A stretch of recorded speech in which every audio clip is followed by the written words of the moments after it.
We are in a continent that is today divided into 54 countries.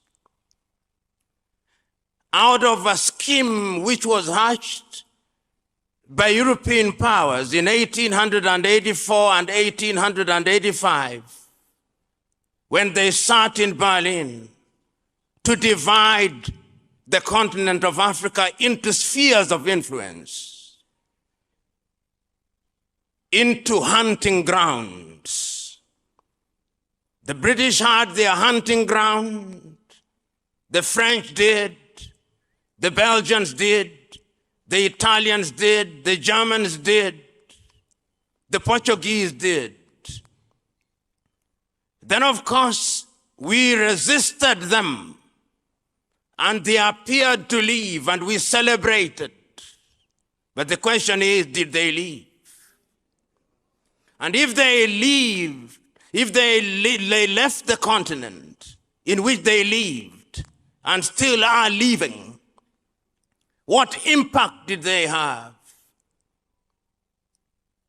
Is the impact still with us? Have we liberated ourselves? And why did we drive them away?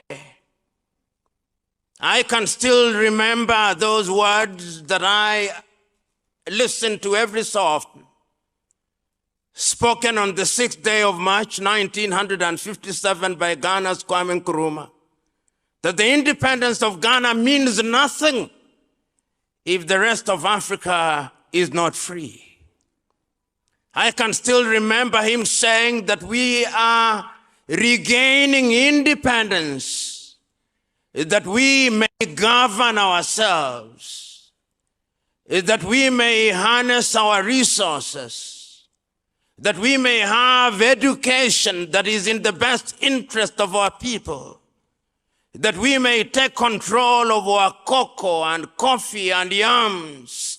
The question this afternoon, have we? The question is, after all the countries regained independence and we started electing our leaders, did they change? Did they husband our resources in a better way? I can still remember in 1958 when the same Kwame Nkrumah invites leaders in Accra, Ghana in 1958 and tells them that we are not truly free. There is another project that has inherited colonialism. It is neo-colonialism. And I can remember him moving 2 years later in Casablanca, Morocco, and telling his audience, this independence that we think we have regained, we will lose it. We will lose it because the neo-colonizer has not left. He is with us, and he is using some of us, and he is the enemy from within that we must be wary of. And he did not stop there. 3 years later, in Addis Ababa, Ethiopia, 32 African countries are now independent. Each one of them, heads of states, talking about Africa, about African unity, about the need to have one army, about the need to have one government, about the need to have one currency, about the need to have a common unified foreign policy. But they listened to him not. And we had a weak organization called the OAU, which made its contribution, participated in the liberation of other African countries. But the question is Africa the richer because we regained independence? You will remember that even as we regained independence, the other countries still remained here, and it's only in the 1980s that we see other African countries regaining their independence. You'll remember the wars of independence in Angola. You'll remember the wars of independence in Mozambique. You'll remember the wars of independence in Guinea-Bissau and Cabo Verde. And you'll remember the last bastion of man's inhumanity to man in South Africa in 1984, preceded only by liberation from the regime in what is now Zimbabwe. The question is, the promises that our founding fathers made to us, have we fulfilled them as we talk about democracy and constitutions? Who brought the constitutions to us? Which constitutions do our traditional rulers operate from? Are they written? For whose interests are they written? As I talk about democracy and development now, I want you to cast your eyes across the continent of Africa now. Look at young people dying as they leave the coast of Senegal. When you tell them about democracy and elections, are you talking to them when they are dying? When they are dying in the Mediterranean, are you talking to them? If you go into a room where there are 10 young Africans, 8 of them want to run away from the continent of Africa, even in countries where there are so-called constitutional governments. This is the Africa that we are talking about today. When you go to Australia, Europe, and America, young Africans are being humiliated. If you doubted it, you only saw what happened in Ukraine when the war broke out. See how Africans were being humiliated. The question that we are asking today, and the question that is alive and well today, and the debate that we ought to wrap our minds around today is, what is democracy? Whose democracy? Is there a possibility that we who are gathered here today, as Carter G. Woodson said in 1933, we are so thoroughly miseducated that in fact, even when we think we are getting it right, we are getting it wrong? Is it a possibility that one of the things that we must do in assemblies such as this and at all times is to unlearn some of the indoctrination to which we have been subjected, so that we may learn things that can help the continent of Africa? How is it that every time we think that we have diagnosed the disease properly and that we have a new antidote, when we apply that antidote, a new wound appears? How is it?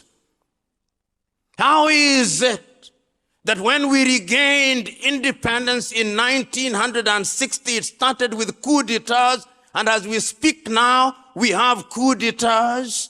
If our memories are not serving us well, don't you remember that no sooner had Congo regained independence in 1961 than there was a coup d'etat and Patrice Emery Lumumba was killed? If you doubt me, is it not the case that in 1963 in Togo they killed Sylvanus Olympia? If you doubt me, is it not the truth that in 1966 they overthrew Kwame Nkrumah? Is it not the truth that in this country they took away the government of Nnamdi Azikiwe and Abubakar Tafawa Balewa in 1967? Is it not true that they eliminated Modibo Keita in Mali? That they took away Ahmed Ben Bella in Algeria?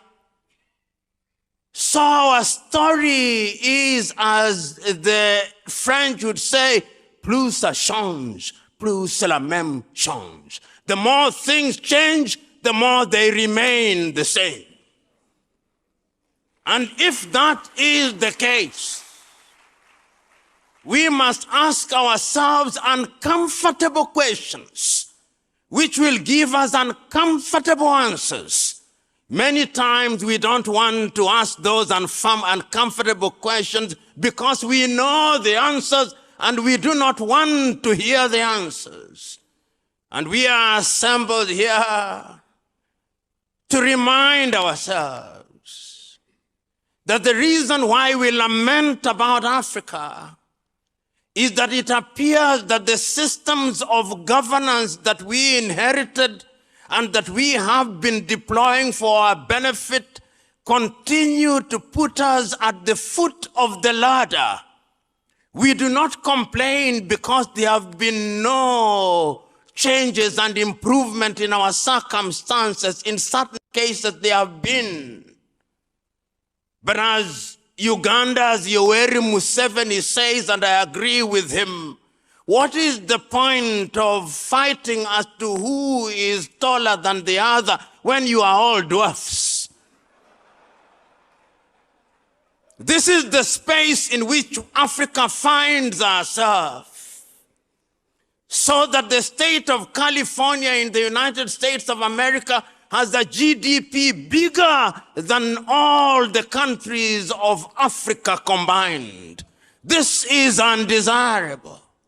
It is undesirable that a country which is great in prospect, for example, like Nigeria, with a population of 250 million, generates less power than Costa Rica, which has a population of 5 million and generates 3 times more power than Nigeria. It's undesirable. This is what we are talking about.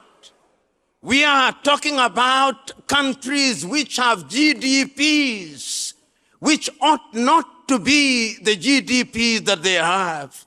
And we are saying that this must be because of the systems of governance that we have. I heard His Royal Majesty so very keenly, and I agree with him. What must we do? What is the nexus between good governance and development? And what is development? I remember Julius Kambarage Nyerere saying in 1966 that when they come and tell us that development are roads and airports, we agree with them. But that is not the end of development. The beginning and the end of development is human resources, Mwalimu said. Mwalimu said, and I agree with him, you can build roads and destroy roads. You can build airports and rebuild airports. But when you build human beings intergenerationally, the airports that you destroy come out of their minds. So we must also redefine what development is. We have seen countries where edifices were christened to constitute development, and they were destroyed in the twinkling of an eye. But the human spirit is resilient and is constantly seeking liberation. The human spirit is constantly yearning for something to fulfill it. And that something is what sometimes we refer to as the social contract. That no man or no group of men who have arrogated to themselves the monopoly of knowledge and wisdom must never ever assume that they are God's gift to man, to govern and rule them as they will.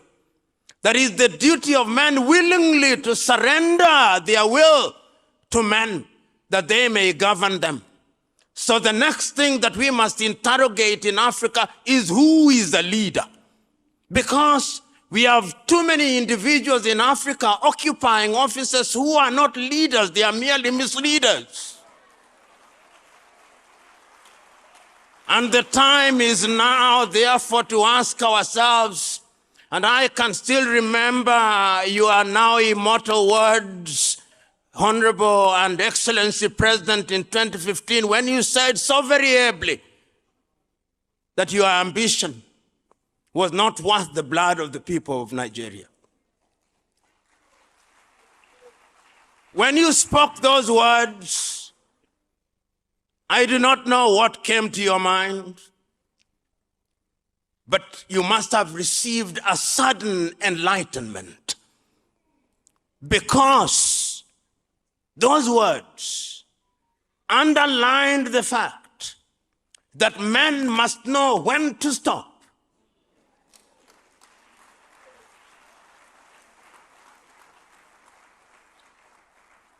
And the appropriate time, you stopped. And Nigeria was the richer because you stopped. We live in a continent today where every election is a harbinger for chaos. But you said, let it go. We have a saying in Kiswahili, asiyetaka kushindwa si mshindani. He who does not want to be defeated is not a contestant. Today, when we talk about leadership, we are talking about people to recognize that it's not a cutthroat competition. Unfortunately, in Africa, leadership and the quest for it is a cutthroat competition where throats are actually cut. So we must also, in addition to define democracy and governance and leadership, ask ourselves, who is a leader? You know, many years ago as a young man, I watched a movie, which movie has stuck in my mind. It was in 1982. And I went to the theaters and I went with a notebook. And the movie was Gandhi by Sir Richard Attenborough. And at that time, Mahatma Gandhi, or Mohandas Karamchand Gandhi, had been invited back from South Africa by one of the great Indian nationalists, Professor Gokhale. And when he was invited to speak, this is what he said: I have nothing to say, but today as I see you here, the people who are assembled here are businessmen and lawyers from Delhi. You are pretending to speak to India and for India. This is not India. India is out there in the villages, in the hamlets. This is not Nigeria. Nigeria is out there in the municipalities. This is not Africa. Africa is out there in Bangui, in Nouakchott, in Khartoum where they are fighting, in Hirda. Africa is out there in Niamey. Africa is out there in Ouagadougou. Africa is out there in Bamako, in the slums of Bamako. When we speak here in English, do we reach them? When we speak in French, do we reach them? When we speak in Portuguese, do we reach them? What is the Yoruba word for democracy? What is the Ijo word for democracy? What is the Ibibio word for democracy? What is the Igbo word for democracy? Give me that word. When you give me that word, then we are beginning a conversation. Because that conversation is the conversation that is going to tell us how we have a symbiotic relationship between democracy and the thing that we call development. You know, this mother continent, this continent that remains in the stage in which it remains, is a continent that continues to suffer even because of external factors. But we have blamed the others for too long. We must begin to blame ourselves. Oh, we have blamed the British and they deserve to be blamed. When we belong to the Commonwealth and we call our ambassadors high commissioners, we deserve to blame them because our political true north appears to be the United Kingdom. That's where when we have our presidents and they want to contest elections in Africa, they go to Chatham so that their masters can listen to them and say, it's okay.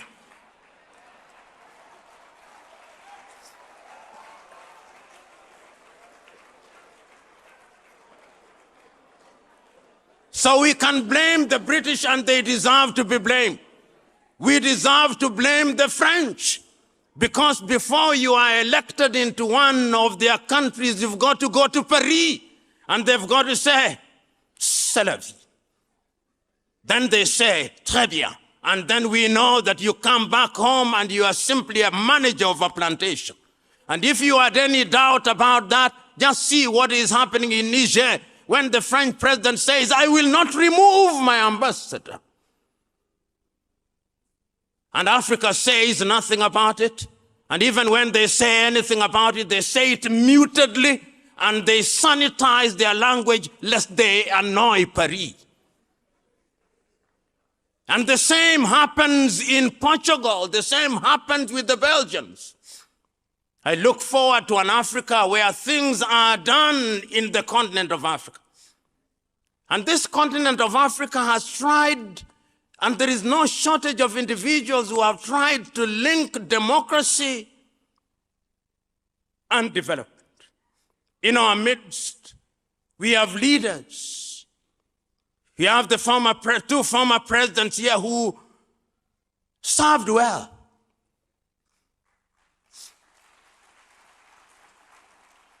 I've said this before. No matter how good a dancer you are, you must know when to leave the stage. There are too many dancers in Africa who think I'm the only dancer in town. And until God calls me, I'm not leaving the stage.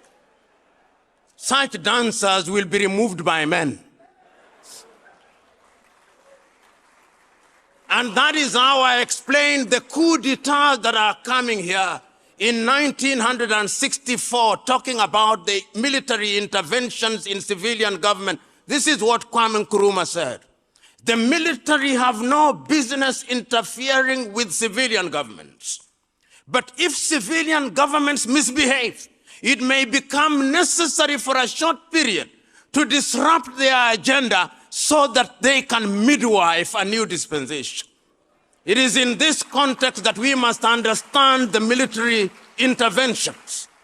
But remember that true democracy requires and demands the eternal vigilance of the people, because Africa has also seen a situation where military leaders remove their uniform and adorn suits, and lo and behold, like Paul and Saul, they become civilians themselves. And therefore, it is important, even as we celebrate these military coups, to remind ourselves that they are merely midwives. And midwives are neither the father, nor the mother, nor the child. Their duty is to ensure that all the three are happy. And we, the population, must be eternally vigilant. And that is why, therefore, when we talk about democracy, we must ask ourselves, what are we doing wrong? And we must also ask the question, are coup d'etats only mounted by men and women in uniform? No. I've seen coups mounted by judiciaries in Africa.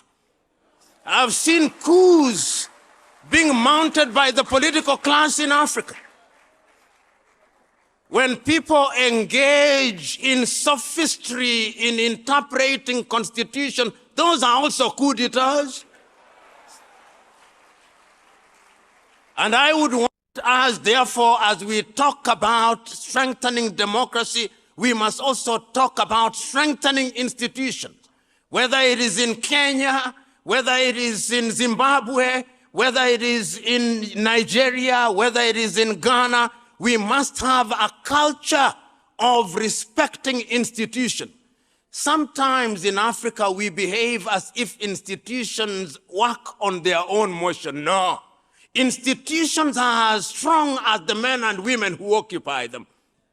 If you have wrong men and wrong women in office, no matter how strong the institution you claim to be strong, it will not perform, because the history of nature is one: garbage in, garbage out. And if that is the case, therefore, we who are gathered here and talking about governance, this is serious business. What we are talking about here is serious business. I want you to look at Africa. Now, with me in Sudan, in Khartoum, because of bad governance and absence of democracy, no schooling going on in Khartoum. If you are a university professor, no university to lecture at. There is no agriculture going on there. There are no health services going on there in Khartoum. The things that they built, they are destroying. It will take generations to rebuild Sudan. We are talking about development. In the health sector, all the children that ought to have been vaccinated will not be vaccinated, which means that all the disease that we had conquered will come back again, so that the health burden will be that heavy. No food is being planted, so that we'll once again be importing rice and wheat from Ukraine, which is at war. Look at the Sahel now. Mali is de facto divided into two, no agriculture going on. So that you will be importing chicken from Brazil, chicken. No agriculture. I'm talking about development, brothers and sisters. If we are sick because there is no research going on in our universities, no research. We receive medicine from India, from China, and we take the medicine by faith because we do not know what they contain. Our bureaus of standardization have no standards for these things. And if you doubt me, only recently we had syrup imported from India. How many children did it kill in the Gambia? We have no standardization. So we are talking about serious business in Africa. Go to the Democratic Republic of Congo, the eastern part of it, over 120 armed groups. The busiest airspace in the continent of Africa. The rest of the world is taking our resources. There is a new scramble for Africa. Today, Africa is a theater for other worlds. If the British have gone and they have not gone, if the French have gone and they have not gone, if the Portuguese have gone and they have not gone, if the Belgians have gone and they have not gone, Chinese are also here.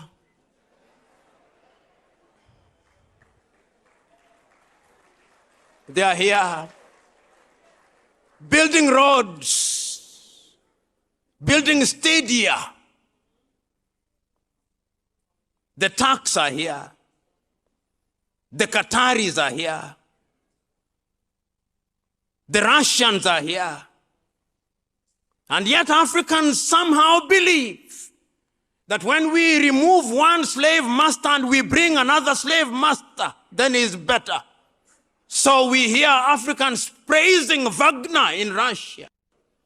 African intellectuals, I think the president of ECOWAS called them pseudo-intellectuals. An appropriate and heavy English word. The question, therefore, is what must we do? Because there is a neo-colonial project and there is a new scramble for Africa. And Africa is moving from pillar to post, passing declaration after declaration. Africans are good at passing declarations. The Lagos Plan of Action of 1980. To develop Africa, did we fulfill it? No. The Yamoussoukro Declaration on Free Airspace, 1988. Have we fulfilled it? No. The Abuja Declaration of 2001 to spend at least 15% of our budget in health. Did we fulfill it? No. The Malabo Declaration on against terrorism and unconstitutional changes of government. Have we fulfilled it? It is as if it was steroid to tell others now that they don't want it, let's have it. Malabo. The Maputo Declaration on the rights of women And all these, have we fulfilled them? The time is now that Africa should stop attending meetings. We should only have periodic meetings to ask ourselves, how effectively have we implemented the declaration that we made? Because we are talking about governance. Otherwise, Africa is being tossed from pillar to post. I'm still talking about democracy and development. And you know,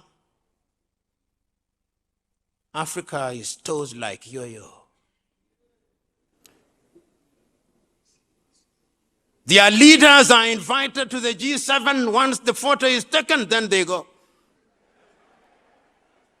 Recently, we were invited to something called the G20, and then we celebrated, then we go. Then we are invited to the BRICS, then we celebrate, then we go. Then we'll be invited to the G77, then we go. We are in the business of being invited to meetings. Ladies and gentlemen, one can go on, but I want to pose a number of questions as I bring my submission to the close. This continent of Africa, this continent that is divided into 54 countries, is it not the time now that we must examine what constitutes democracy? Is there something in our traditional governance systems that we can take and help how we govern? Is there something like that? This is a question that I want us to consider. Is there a possibility that the elections we hold, that we do not understand, are the actual disruptors of our democracy in Africa? That we spend so much time in them, and that the only thing that lacks in African government is actually trust? Do we trust each other in Africa? I want to pose, where does Nigeria print her ballots? Is it in Nigeria? The answer is no. Does Kenya print her ballots in Kenya? No. Does Zimbabwe print her ballots in Zimbabwe? No. This is part of the problem. Trust. The third thing that we ask ourselves, do we prepare our leaders or young people to take over leadership in an environment that is understood by the population? Or we think that leadership is something that is God-given to us and must never surrender? The question is, can we learn from others? Can we learn from others and implement creatively? The fourth thing that we must ask ourselves, what can we do to create an environment where our resources are deployed in a manner that is understood by the society? These are the questions that I think ought to be alive in our minds. And I want to conclude with this. In 1997, the 6th day of March, the president of Tanzania, Mwalimu Kambarage Nyerere, was invited as a guest of honor on the occasion of the 40th anniversary of Ghana's independence, and this is what he said. He said, several years ago, Kwame Nkrumah told us to unite. We refused to unite. We did not want unity because we thought that unity would solve all our problems. No. But we knew that if we are united, then the world will begin to respect us. Because the world does not recognize our Tanzanianness or Ghanaianness or Nigerianness. The world only sees us as Africans. And the day we begin to make serious contributions in agriculture, in the science, in the arts, and in all other spheres of development, that is the day that the world will stop and begin to respect us. I commend to you, ladies and gentlemen, that we give meaning to those words of Kambarage Nyerere. He went on, that our generation had a divine duty to liberate the continent of Africa from the yoke of colonialism. In the process of doing so, we made many mistakes, but who among us is without error? You, the generation that now exists today, it is your duty to lift Africa from another pedestal. And you can only lift the continent by doing certain things that are required of you. It will be tiring. It will be painful. But of all the sins that we have committed, there is one mistake that we must never commit: the mistake of giving up. I'm urging you today, we must never give up. And I see Africa today, we have tried many things: Africa Agenda 2063, Africa Continental Free Trade Area. All these are efforts that are being made, and they can only happen in an environment where there is peace and tranquility. We promised ourselves that we would silence the guns in the year 2020. The guns are louder now. So as we are committing ourselves to this reality, I'm